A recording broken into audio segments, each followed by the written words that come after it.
Hi, I'm Mike Nelson with Thoughts from the Driver's Seat. Today I'm going to be talking about the full self-driving recall or full self-drive recall that's been in the news lately. There's been a constant debate as to whether or not full self-driving is appropriate to be put into the wild at this point. And this has been an ongoing discussion between the National Highway Transportation Safety Administration and Tesla, as well as industry critics. The part about this, though, people are getting confused, is it's not the recall of the entire car. It's not about autopilot. So let's start off with the difference between autopilot and full self-driving. Every single Tesla comes with autopilot.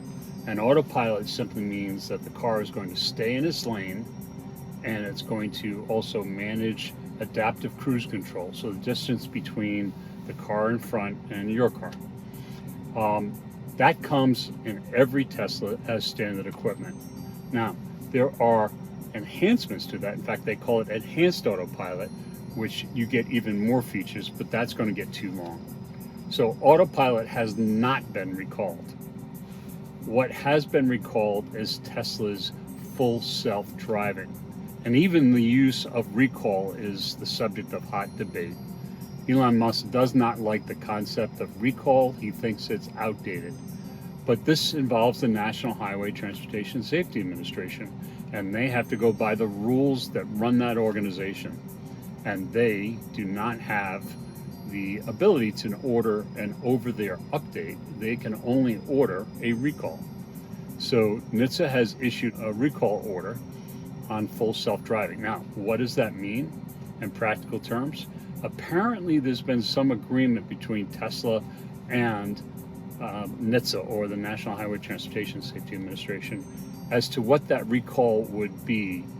And it sounds like it's not going to take FSD out of the car. What Elon Musk has characterized is as improvements to full self-driving. Now, there's another issue that's sort of on the side, and that's Tesla's been developing a program called FSD 11, which is supposed to be an even better version of FSD. So we're not really sure how that fits into the drama of recall or an improvement or a brand new version of the software. But supposedly it's going to take a couple weeks, and then we'll find out what's going to be different about full self-driving. Now, just another word about full self-driving. Full self-driving is not something you generally use on the highway. It's being used on secondary roads to navigate through intersections.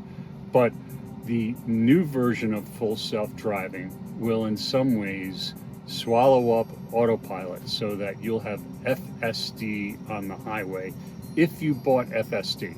If you didn't buy FSD, you only have autopilot. Well, that's a little bit longer than I normally would go on one of these things, but there's a lot of content out here, and there's been a lot of confusion as a result of these stories. We'll report back on that point after this gets sorted out a little bit. Until then, I'll see you on the road ahead. Zoom, zoom.